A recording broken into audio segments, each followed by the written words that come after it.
है। दोस्तों, सुख और आनंद मनुष्य के भीतर ही निवास करता है, लेकिन मनुष्य उसे बाहर की दुनिया में ढूंढता है, किसी और इंसान में ढूंढता है, किसी और की जिंदगी में ढूंढता है या अपने भविष्य में ढूंढता है। वह पूरी जिंदगी उस सुख को ढूंढने के लिए, उस सुख को हासिल करने के लिए भटकता रहता है, लेकिन वह सुख उसे बाहर कहीं नहीं मिलता, क्योंकि वह सुख मनुष्य के भीतर ही छुपा हुआ है। आप जो कुछ भी जिंदगी में चाहते हैं, उस चीज को पाने के लिए अगर आप कोशिश नहीं करोगे, तो उस चीज के ना मिलने पर और खो जाने पर आपको रोने का और अफसोस करने का कोई हक नहीं है। ये जिंदगी आपकी है। यहाँ आपको जो कुछ भी चाहिए, उसके लिए आपको खुद लड़ना होगा। लोग हमेशा दूसरों को दोष देते हैं कि उसकी वजह से मेरी जिंदगी खराब हो गई, या मेरे हालातों की वजह से मैंने जो जिंदगी में चाहा वह मुझे मिल नहीं पाया। तो ना हालातों को दोष दो, ना लोगों को। अगर आप जो चाहते हो उसे हासिल नहीं कर पाते, इसकी पूरी जिम्मेदारी सिर्फ आपकी है, ना ही किसी और की। इसीलिए जो कुछ भी आप जिंदगी में पाना चाहते हैं, उसके लिए आप खुद को लायक बनाएं, और लायक बनने के लिए खुद पर मेहनत करना कभी मत छोड़ना। दोस्तों, कर्म करो, फल की चिंता मत करो। इसका अर्थ क्या है, आइए इस कहानी के माध्यम से समझते हैं। ये बात बहुत ही पुरानी है। किसी राज्य में आदित्य नाम के एक राजा का राज हुआ करता था। राजा आदित्य बड़े धर्मात्मा व्यक्ति थे। राजा की एक बड़ी संस्कारी रानी थी, जिसका नाम था शकुंतला देवी था। वे दोनों पति पत्नी भगवान ब्रह्मा जी के बहुत बड़े भक्त थे। ब्रह्मा जी की आराधना करने के लिए मंदिर जाना उनका प्रतिदिन का नियम था। राजा आदित्य धर्म पूर्वक अपने राज्य का संचालन कर रहे थे। उनके राज्य में कोई भी व्यक्ति दुखी नहीं था। सारी प्रजा सुख और वैभव से संपन्न थी। चारों तरफ खुशियां ही खुशियां। काफी वर्ष हुए, परंतु राजा के यहाँ कोई संतान का जन्म नहीं हुआ। राजा की आयु ढलती जा रही थी, लेकिन उनके घर पर अभी भी कोई बालक का जन्म नहीं हुआ। एक दिन की बात है, राजा सुबह सुबह अपनी पत्नी के साथ मंदिर की तरफ जा रहे थे। जब वे दोनों रास्ते से गुजर रहे थे, तभी रास्ते में दो पति पत्नी अपनी छोटी सी दुकान में फूल बेच रहे थे। वे दोनों इसी राज्य के थे। जब उन दोनों ने सामने से राजा को आते हुए देखा, तो दोनों पति पत्नी ने अपना मुंह फेर कर खड़े हो गए। उन दोनों का ऐसा व्यवहार देखकर राजा आदित्य को अच्छा नहीं लगा। महाराज उस समय भगवान की पूजा करने के लिए मंदिर जा रहे थे, इसलिए उन दोनों को कुछ नहीं कहा। लेकिन महल में पहुंचने के बाद उन्होंने एक सैनिक को बुलाया और कहा कि तुम जाओ और उस फूल बेचने वाले को बुला कर लाओ, मुझे उससे कुछ बात करनी है। वह सैनिक तुरंत उस फूल बेचने वाले के घर गया, जिसने महाराज को देखकर मुंह फेर लिया था। सैनिक ने उस व्यक्ति को पूरी बात बताई और कहा कि महाराज तुम्हें अपने दरबार में बुला रहे हैं। वह आदमी मन में विचार करने लगा कि महाराज का आदेश है, टाला तो नहीं जा सकता, मुझे दरबार में जाना पड़ेगा। वह फूल बेचने वाला सैनिक के साथ राजा के दरबार की तरफ चल दिया। जब वे दोनों महाराज के दरबार में पहुंचे, तब उस आदमी ने राजा को प्रणाम किया। राजा कहने लगे, आप मुझे एक बात बताओ, आज सुबह जब मैं भगवान ब्रह्मा जी के मंदिर के लिए जा रहा था, तब तुम दोनों पति पत्नी ने मुझे देखकर अपना मुंह फेर लिया था, ऐसा क्यों? वह आदमी बड़ी निर्भीकता से कहने लगा, महाराज आप भले ही मुझे मृत्यु दंड दे दे तो भी मुझे कोई ऐतराज नहीं, परंतु मैं सिर्फ सत्य ही बोलूंगा। महाराज आपके यहाँ तो बड़े बड़े विद्वान और पंडित हैं, अगर मैं गलत बात बोलूं तो आप इनसे पूछिए। जो कोई भी सुबह सुबह आपका मुंह देख लेता है, उसका पूरा दिन खराब हो जाता है, क्योंकि आप एक संतानहीन राजा हैं। इसीलिए मैंने आपको देखकर ही अपना मुंह फेर लिया था। राजा आदित्य यह सुनकर बड़े अचंभित हुए। मन ही मन में विचार करने लगे, यह आदमी बिल्कुल सही कहता है। यदि किसी नगर के राजा के यहाँ पुत्र नहीं है, तो यह अच्छा नहीं है। राजा ने उस आदमी को उसके घर भेज दिया और मन ही मन विचार करने लगे कि मुझे भगवान ब्रह्मा जी के पास जाकर पुत्र प्राप्ति का यज्ञ करना चाहिए। ऐसा विचार करके राजा अपने महल में गए और अपनी रानी से कहने लगे, हमारे नगर के लोग तो हमारा मुंह देखना भी पसंद नहीं करते, क्योंकि हम संतानहीन हैं। चलिए भगवान ब्रह्मा जी के दरबार में चलते हैं और भगवान ब्रह्मा जी से प्रार्थना करते हैं कि वे हमें पुत्र प्रदान करें। यही विचार करके राजा आदित्य और उनकी रानी शकुंतला दोनों ब्रह्मा जी के मंदिर में गए और वहां जाकर उन्होंने भगवान को प्रणाम किया और पुत्र प्राप्ति यज्ञ का आयोजन किया और बड़े धूमधाम से यज्ञ किया। अब यज्ञ पूरा होने के बाद वे दोनों वापस महल लौट आए। काफी दिन हो गए थे, लेकिन अभी भी राजा रानी को पुत्र प्राप्ति नहीं हुआ। यज्ञ करने के बाद भी उनके यहाँ संतान ने जन्म नहीं लिया। राजा का पुत्र प्राप्ति यज्ञ भी निष्फल हो गया। इधर जो यज्ञ करने वाला पंडित था, वह सोचने लगा कि आज तक मैंने जितने भी यज्ञ करवाए हैं, मेरा कोई भी यज्ञ निष्फल नहीं हुआ। लगता है राजा के भाग्य में ही खोट है। राजा के भाग्य में विधाता ने कोई संतान नहीं लिखी। इसीलिए तो पुत्र प्राप्ति यज्ञ करने के बाद भी उनके यहाँ कोई संतान का जन्म नहीं हुआ। अगली सुबह जब वह राजा अपने महल की बालकनी में खड़े थे, तभी उन्होंने देखा कि एक महल के दरवाजे के पास सपाट पर एक संत बैठे हुए हैं। राजा ने तुरंत अपने सैनिकों को आदेश दिया कि बाहर जो महात्मा बैठे हुए हैं उन्हें बड़े आदर सत्कार से अंदर लेकर आओ। तभी वह सैनिक उस महात्मा के पास गया और कहा कि महात्मा जी, आपको हमारे राजा महल में बुला रहे हैं, कृपया अंदर आने का कष्ट करें।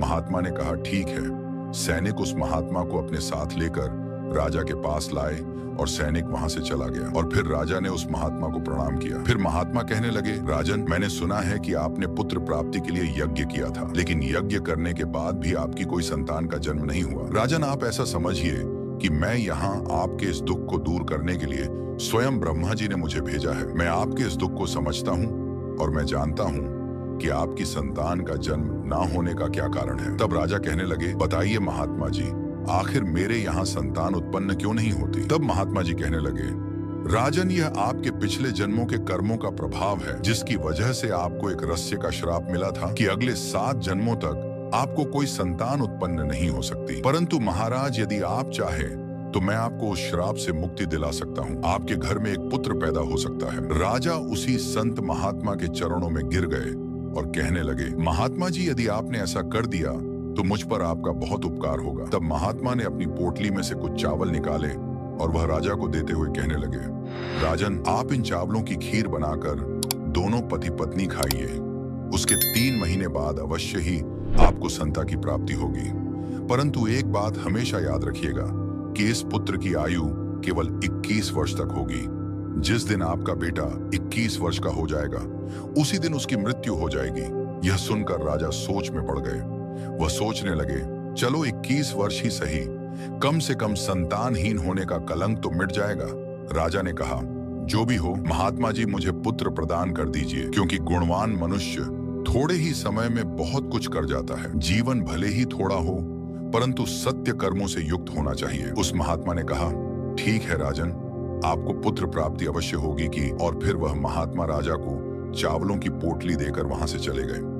राजा ने यह सूचना अपने राज्य पुरोहित और महारानी को दी कि अब हमारे घर में बहुत ही जल्द पुत्र का जन्म होने वाला है। राजा और उनकी पत्नी ने उन चावलों की खीर बनाकर खाई। अब धीरे धीरे समय व्यतीत हुआ और महात्मा के कहे अनुसार 3 महीने बाद रानी शकुंतला गर्भवती हो गई। यह देखकर राजा के घर में खुशी की लहर दौड़ गई। राजा बहुत प्रसन्न हुए। पूरे राज्य में उत्सव मनाया गया।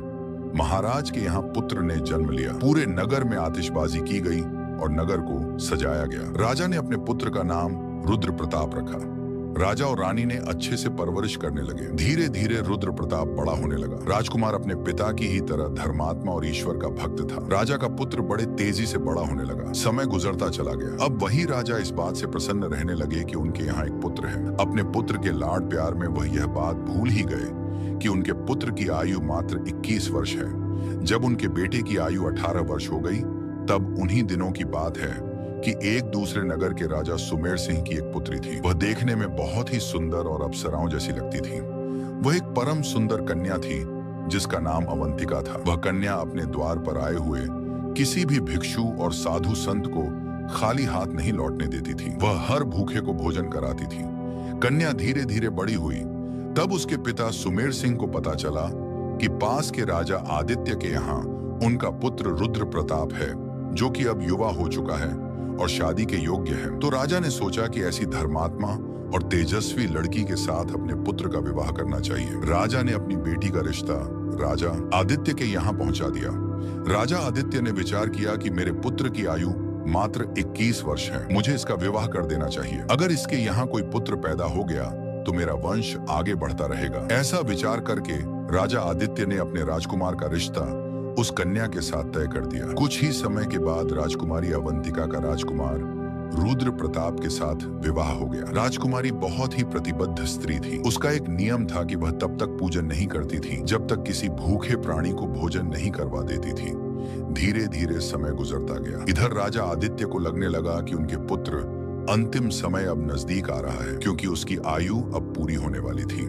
राजा तो पहले से ही जानता था, क्योंकि महात्मा ने उसे सब कुछ पहले ही बता दिया था कि आपके पुत्र की आयु सिर्फ 21 वर्ष की होगी। राजा ने यह बात किसी और को नहीं बताई थी। धीरे धीरे राजा की चिंता बढ़ती जा रही थी।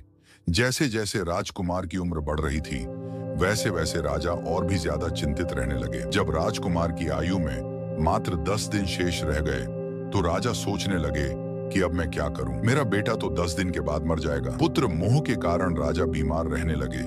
वह अपने बेटे की मृत्यु की बात सबको बताकर उन्हें चिंतित नहीं करना चाहते थे। अब तो राजा ने भोजन करना भी छोड़ दिया। इधर जब वह दिन आ गया जिस दिन उनके पुत्र की मृत्यु होनी थी, उस दिन राजा सुबह से ही ईश्वर के ध्यान में डूब गए। कहने लगे, हे भगवान, मुझे पुत्र के जाने का दुख सहन करने की शक्ति दो। विधि के विधान को तो कोई बदल नहीं सकता, वह तो होकर ही रहेगा। उस राजकुमार रुद्र प्रताप की पत्नी प्रतिदिन भूखे गरीबों को भोजन करवाती थी, पक्षियों को दाना डालती और रोज की ही तरह वह अपने धर्म कर्म के कामों में लगी हुई थी। इधर यमलोक में यमराज ने देखा कि आज राजकुमार रुद्र प्रताप की मृत्यु का दिन है, तो यमराज ने तुरंत अपने 2 दूतों को आदेश दिया कि जाओ और अब से 1 घंटे के बाद राजकुमार प्रताप के प्राण उसके शरीर से निकाल कर लाओ। इसके लिए तुम एक सर्प के पास जाकर उसे राजकुमार की मृत्यु के लिए प्रेरित करो, क्योंकि राजकुमार की मृत्यु सर्प के डसने से होगी। जब उसे कोई सर्प डसेगा तभी हम उसके प्राण हर सकते हैं। यमराज ने अपने दूतों से कहा कि जाओ और शीघ्रता से यह काम करो। 1 घंटे के अंदर ही राजकुमार के प्राणों को लेकर आना। यमराज की आज्ञा पाते ही यमदूत राजकुमार रुद्र प्रताप के प्राण लेने के लिए चल दिए। उधर यमराज की माया से प्रेरित होकर एक सर्प के मन में विचार आया कि आज मुझे राजमहल में प्रवेश करना चाहिए और वहां घूमना चाहिए, देखना चाहिए कि राजमहल कैसा है। वह सर्प घूमता घूमता राजमहल में जा पहुंचा। अब क्योंकि वह सर्प यमराज से प्रेरित था, इसीलिए घूमता घूमता वह उस कक्ष में जा पहुंचा जहां राजकुमार सोता था। वह जाकर राजकुमार के बिस्तर में सिमट कर बैठ गया। यमराज के दोनों दूत राजमहल के द्वार पर खड़े हो गए। वे उस समय के पूरा होने का इंतजार करने लगे। सोचने लगे कि 1 घंटे का समय कब होगा और कब वह सर्प राजकुमार को डसेगा, तब हम उसके प्राणों को लेकर यमलोक चले जाएंगे। जब वे दोनों दूत यह विचार कर रहे थे, तभी क्या होता है कि एक दूसरे गांव में एक गरीब व्यक्ति रहता था। उसने समय रहते अपनी पुत्री का विवाह कर दिया था, परंतु उसकी पुत्री का पति था, वह बहुत ही मदिरा पान करता था, जुआ खेलता था और उसकी पत्नी को मारता भी था। इसीलिए उस गरीब आदमी की पुत्री हमेशा परेशान रहती थी। उसका पति उसे मारता पीटता था और उसे घर से निकालना चाहता था। वह गरीब दंपति की पुत्री जब अपने पति के साथ कुछ समय तक रही तो वह गर्भवती हो गई। एक दिन उसने अपने पति की मारपीट से तंग आकर अपने पिता के घर में शरण ली और कहने लगी, पिताजी, आज के बाद मैं अपने पति के घर नहीं जाऊंगी। उसका पिता बूढ़ा हो चुका था, उसकी कुछ कमाई भी नहीं हो पाती थी, इसीलिए वह बेचारा भिक्षा मांगकर गुजारा करता था। भिक्षा मांगकर वह तीनों प्राणियों का पेट पालता था। समय पूरा हुआ तो उसकी पुत्री ने एक बेटी को जन्म दिया। अब उसे बहुत तेज भूख लग रही थी। उसे भोजन की आवश्यकता थी, क्योंकि प्रसव काल की जो भूख होती है वह बहुत ही तेज होती है। वह अपने पिता से भोजन मांगने लगी, परंतु बेचारा गरीब ब्राह्मण भोजन लाने के लिए आसपास के गांव में गया, लेकिन उसके रोज रोज मांगने के कारण उसे लोग भिक्षा नहीं देते थे। गरीबी सबसे बड़ा अभिशाप है। मनुष्य के लिए यह सबसे बड़ा अपमानजनक कष्ट है। उस गरीब को किसी ने भी भोजन नहीं दिया। इधर उसकी लड़की भूख से बेचैन हो रही थी। वह अपने पिता से कहने लगी, पिताजी, मैं भूख के मारे मर जाऊंगी। बिना भोजन किए हुए 3 दिन बीत चुके हैं। अगर आपको कुछ भिक्षा में मिला हो तो मुझे खाने को दीजिए, नहीं तो मेरे प्राण निकल जाएंगे। तब वह बूढ़ा आदमी कहने लगा, मैं अभी के अभी काशी नगर जा रहा हूँ। अगर वहां से कुछ मिल जाता है तो मैं तुम्हें ला कर दूंगा। मैं आज ही काशी नगर में जाकर वहां के राजा के द्वार पर भिक्षा मांगूंगा। ऐसा विचार कर वह बूढ़ा पिता चल दिया। इधर राजकुमार रुद्र प्रताप की पत्नी, जो कि रोजाना गरीबों को भोजन करवाती थी, उस दिन महाराज बीमार पड़े हुए थे, क्योंकि पुत्र मोह के कारण वह बहुत ही चिंता में थे। वह अपने कक्ष में थी, इसीलिए आज भी अवंतिका ने गरीबों को भोजन नहीं करवाया, परंतु उसने अपने पति के लिए भोजन बनाया और भोजन का थाल सजाकर रख दिया कि जब उसका पति आएगा तो उसे भोजन करवाएगी, क्योंकि उसका पति अपने पिता के पास बैठा हुआ था, उसकी सेवा कर रहा था। इधर वह बूढ़ा आदमी महल के द्वार पर आ गया। उसे देखकर राजकुमार की पत्नी अवंतिका को उस बूढ़ा आदमी पर दया आ गई। बूढ़े आदमी ने उसकी तरफ देखा और कहने लगा, बेटी, यदि मुझे इसमें कुछ भोजन मिल जाए तो तुम्हारा बड़ा ही उपकार होगा। रानी ने देखा कि यह कोई गरीब आदमी है और मुझसे भोजन मांग रहा है, परंतु यह भोजन तो मैंने अपने पति के लिए बनाया है। अगर इसी ने यह भोजन इस गरीब आदमी को दे देती हूँ, जब मेरे पति वापस आएंगे तो उनके लिए मैं और भोजन बना दूंगी। ऐसा विचार करके रानी अवंतिका ने अपने पति के लिए बनाया हुआ भोजन उस गरीब ब्राह्मण को दे दिया। भोजन का थाल लेकर वह गरीब ब्राह्मण जल्दी से चलता हुआ अपने गांव की तरफ निकल गया। भोजन लेकर वह अपने घर पर आया क्योंकि उसकी पुत्री 3 दिन से भूखी थी। अब उधर क्या हुआ कि महल में राजा का पुत्र, जो अपने पिता की देखभाल करने के बाद वापस अपने कक्ष में आ रहा था, और 2 यमदूत महल के बाहर खड़े हुए थे, उसके प्राण निकलने का इंतजार कर रहे थे। और वह नाक बिस्तर पर लेटा हुआ राजकुमार का इंतजार कर रहा था। बूढ़े आदमी ने भोजन लेकर अपनी पुत्री को दे दिया। इधर राजकुमार रुद्र प्रताप चलता चलता अपने कक्ष की तरफ जा रहा था। यमदूत सोच रहे थे कि अब कुछ ही क्षण बचे हैं, जैसे ही वह नाग राजकुमार को डसेगा तो हम उसके प्राण निकाल कर ले जाएंगे। बूढ़े आदमी ने वह भोजन अपनी पुत्री को दिया। उसकी बेटी पूछने लगी, पिताजी यह भोजन आप कहां से लाए हैं? लड़की के पिता ने कहा, बेटी यह भोजन मुझे महारानी ने दिया है। यहाँ के राजा की जो पुत्र वधू है वह बहुत ही दयालु है। उसने मुझ पर दया करके ये स्वादिष्ट भोजन मुझे दे दिया। उस भोजन को देखकर लड़की की आत्मा से आशीर्वाद निकलने लगा। वह भगवान से प्रार्थना करने लगी, हे भगवान, जिसने भी यह भोजन दिया है उसका सुहाग अमर हो जाए, वह सदैव सौभाग्यवती बनकर रहे। जैसे ही भोजन का निवाला उस लड़की ने अपने मुंह में डाला, उसकी आत्मा तृप्त हो गई और उसकी आत्मा से आशीर्वाद निकलने लगा कि उसका पति अमर हो जाए। इधर राजकुमार अपने कक्ष की तरफ जा रहा था। यहाँ पर दूत खड़े हुए उसकी मृत्यु का इंतजार कर रहे थे। परंतु जैसे ही राजकुमार अपने बिस्तर पर जाने लगा, तभी वहां एक देवदूत प्रकट हुआ। उसने अपनी शक्ति से नाग को बेहोश कर दिया। नाग अब चल भी नहीं पा रहा था। उसमें आगे बढ़ने की बिल्कुल भी शक्ति नहीं थी। नाग सोचने लगा, ये मुझे क्या हो गया? अभी तो मैं इस राजकुमार को डसने आया था, परंतु अब मैं चल भी नहीं पा रहा हूँ। ये सब क्या हो रहा है? असल में यह सब उस आशीर्वाद का प्रभाव था जो उस भूखी लड़की ने दिया था, जिसके कारण एक देवदूत वहां पर आकर खड़ा हो गया। इसके बाद वह देवदूत उन यमदूतों से कहने लगा, तुम इस राजकुमार के प्राण नहीं ले जा सकते। वह कहने लगा, जब किसी का श्राप लग सकता है तो आशीर्वाद भी लग सकता है। राजकुमार और नाग के बीच में आशीर्वाद के रूप में वह देवदूत आकर खड़ा हो गया है। राजकुमारी का दान मृत्यु को आगे नहीं बढ़ने दे रहा था। यमदूत देवदूत से कहने लगे, तुम यहाँ से लौट जाओ और हमें हमारा काम करने दो, हम इसके प्राण लेकर जाएंगे। देवदूत कहने लगा, नहीं, ऐसा कभी नहीं होगा। मेरे रहते हुए यह बिल्कुल नहीं हो सकता, क्योंकि मुझे स्वयं भगवान ब्रह्मा जी ने भेजा है। अब उन दोनों में बहस होनी शुरू हो गई। दोनों में युद्ध शुरू हो गया। देवदूत की शक्ति ने यमदूतों को आगे बढ़ने से रोक दिया था। यमदूत हार मान गए और वापस यमलोक चले गए। दूतों ने जाकर यमराज से कहा, महाराज, हम उसके प्राण नहीं ले पाए। यमराज कहने लगे, ये कैसी विडंबना है, तुम लोग खाली हाथ क्यों वापस लौट आए? तब यमदूत कहने लगे, स्वामी, उसके प्राणों को लेने के लिए हम गए थे, लेकिन बीच में एक देवदूत आकर खड़ा हो गया और उसके सामने हमारा कोई जोर नहीं चल पाया। यमराज कहने लगे, ऐसी कौन सी बड़ी ताकत है जो मृत्यु के मार्ग में बाधा बन रही है? यमदूतों ने बताया, स्वामी, एक तो उसके दान की शक्ति और आशीर्वाद की शक्ति, जिसने देवदूत को और भी शक्तिशाली बना दिया है। यमराज कहने लगे, तुम लोग रहने दो, लगता है मुझे ही उसके प्राण लेने के लिए धरती लोक पर जाना पड़ेगा। और फिर यमराज स्वयं धरती लोक की तरफ चल दिए और राजा के महल में प्रकट हुए। यमराज राजकुमार के प्राण हरण ही वाले थे कि तभी वहां देवदूत प्रकट हुआ। रोज यमराज को रोक लिया। यमराज देवदूत से कहने लगे, तुम नहीं जानते कि विधि के विधान के अनुसार इसकी आयु पूर्ण हो चुकी है और मैं इसके प्राण लेने के लिए आया हूँ। तब देवदूत कहने लगे, आप मुझे बताइए कि क्या श्राप नहीं लगता? श्राप तो ब्रह्मा जी और विष्णु जी को भी जीने पड़े थे। यदि आप किसी श्राप का मान रख सकते हैं, तो इसी तरह से आप किसी की आत्मा से निकले हुए आशीर्वाद का मान भी रख सकते हैं। तब यमराज बोले, प्रभु, अब मुझे क्या करना पड़ेगा? देवदूत ने कहा, आप इस राजकुमार की आयु 120 वर्ष कर दीजिए और उसके बाद ही आप इसके प्राण लेने के लिए आइएगा। यही भगवान ब्रह्मा जी का भी आदेश है। यह सुनकर यमराज ने राजकुमार की आयु 1220 वर्ष कर दी। इसके बाद यमराज वापस यमलोक लौट गए और इस तरह से एक भूखे को दान देने पर राजा के पुत्र की आयु बढ़ गई और मृत्यु भी टल गई। इसके बाद राजा आदित्य और उसका परिवार खुशी अपना जीवन व्यतीत करने लगे। सच ही कहा गया है कि अन्न का दान सबसे बड़ा दान है। किसी भूखे को दिया गया अन्न एक महान यज्ञ के बराबर है। तो दोस्तों, कैसी लगी आपको ये कहानी? आप हमें कमेंट सेक्शन में जरूर बताना, और अच्छी लगी हो तो इस चैनल को सब्सक्राइब जरूर कर लेना। तो चलिए मिलते हैं ऐसी ही कोई नई कहानी में। तब तक के लिए अपना ख्याल रखिए। धन्यवाद और नमो बुद्धाय।